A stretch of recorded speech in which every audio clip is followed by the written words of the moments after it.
probably I don't didn't hear remember. about it. I didn't You really pro- care about the Xbox Series X at the time, Fair to point, be fair fair. point. Why So would they do that? That's the dumbest thing I've ever heard in life.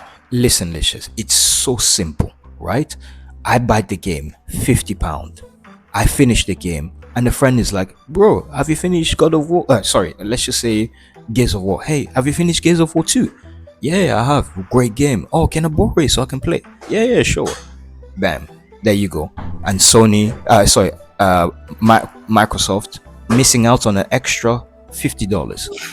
Do you see what I mean? What was their reasoning? Like, what was their thought process for even doing that? I That's don't what get that. What that's do they what gain from that? that's what they gain more money, because you would not be able to lend your game to your friend. That friend will have to buy their own version, their own their own copy, which obviously means that Microsoft is not losing out on money. And they thought people were gonna be okay with this Because people on top, they don't really think. They think money. They don't think, they don't think through emotions. That's the problem. That's tell me why about it. They're very like dense. corporate, very dense, very corporate. That's why we see things that are made using corporate, or when corporate gets involved in things that it's made predominantly, it gets worse. It gets really bad.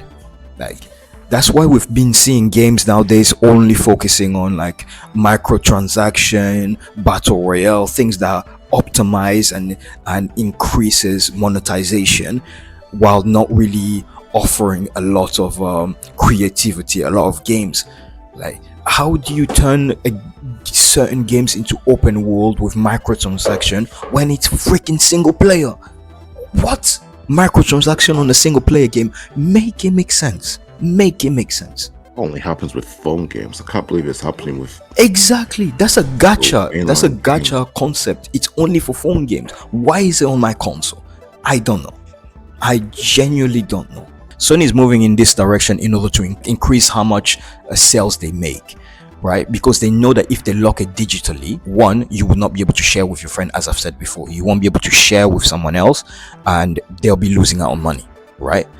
That's the driving force, because they do not want they want all that capital, all the money. You know what I mean? I don't know how to really put it into words, but Sony wants all that money. And if you share with your friends, you won't be able to, they won't be able to gain their share of the profit. That's really scummy, because it sets a precedent in the gaming industry.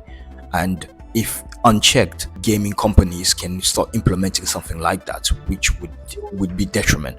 Which would be like, for example, did you know Steam? Yeah, there was a guy, had a huge Steam library, right? Huge Steam library, but he passed away. Unfortunately, he died. His brother wanted to gain access to his Steam library. Steam will not allow them, even though that's his blood brother. Steam will not allow them to gain it. Wow, it's mad, isn't it? It's absolutely mad. That's why I gave you my Steam accounts, just in case anything happened to me. You still have You still have all my collection. It's crazy that companies. Do you know why they did that? As I said, I'm not really dunking on Steam, but Steam also has its issues. Why they're doing that? Simple. So if you want the game, buy yourself, buy your version. That's what they want. And that kind of implication is dangerous to the gaming industry, because other people are going to start pushing that. And when everybody starts adopting to it, it's going to become more corporate, and things are not going to be fun anymore. We play games to have fun. We don't play games so that every single second more money can be taken out of our pocket. Sony seriously deserve to be clowned. I understand there are some good aspects to having your games digitally, right? I'm not disputing that. But you also got to look at it in this perspective, right? You're not really owning your games. Quick example, Netflix. Okay, I pay Netflix per month, right? I pay Netflix per month, and I get a huge library of shows. And then one day, a movie that I wanted to watch, let's say Your Name, great movie, love it, amazing, very emotional. And then I log on, Your Name is no longer there, because they lost the license to stream it. I kind of understand that, but at the same time, I got it so I can watch certain movies that was on there, and that movie is no longer there.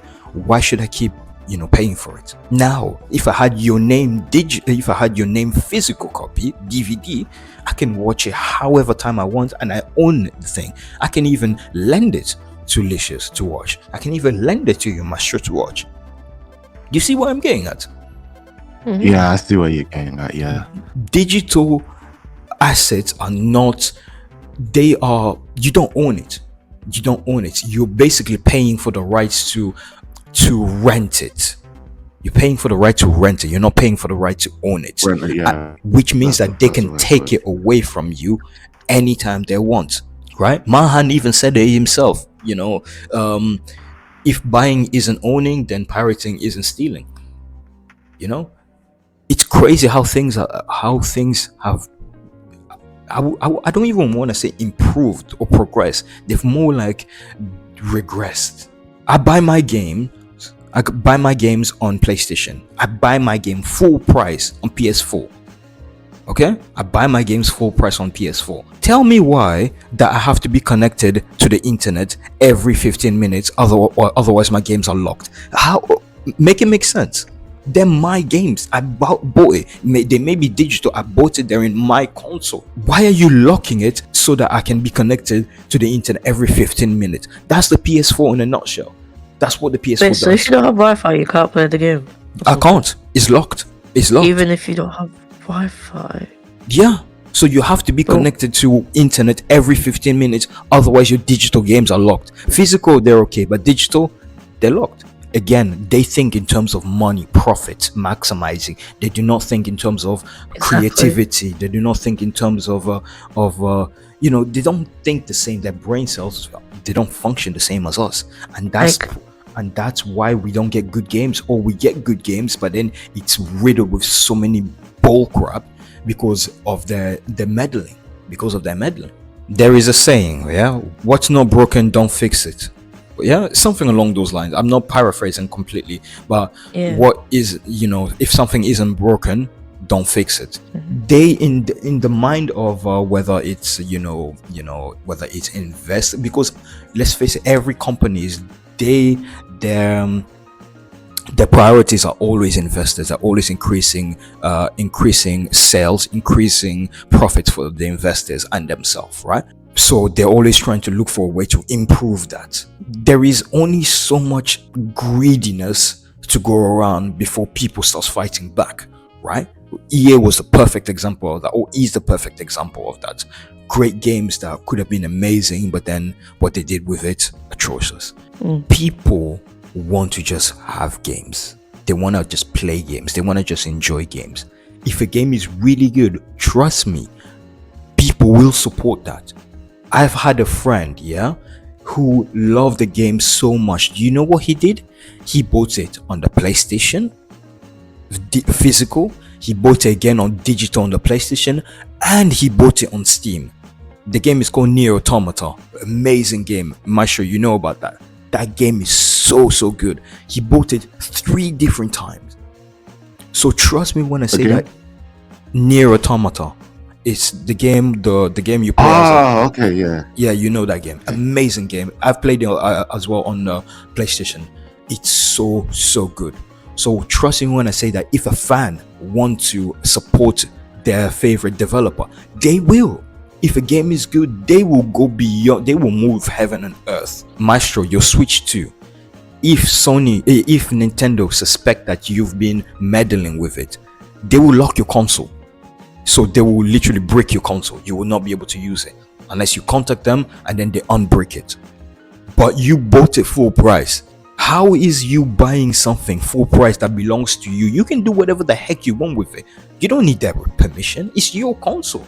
So the fact that they can lock your console already means that you don't own it. And that is dangerous. That's a dangerous thing. Right? This happened to way too many people. I've seen videos. It's happened to so many people, and then they don't bother like trying to fix it or do anything about it. And like one thing, like Nintendo, these guys are strict about everything. They're just too serious.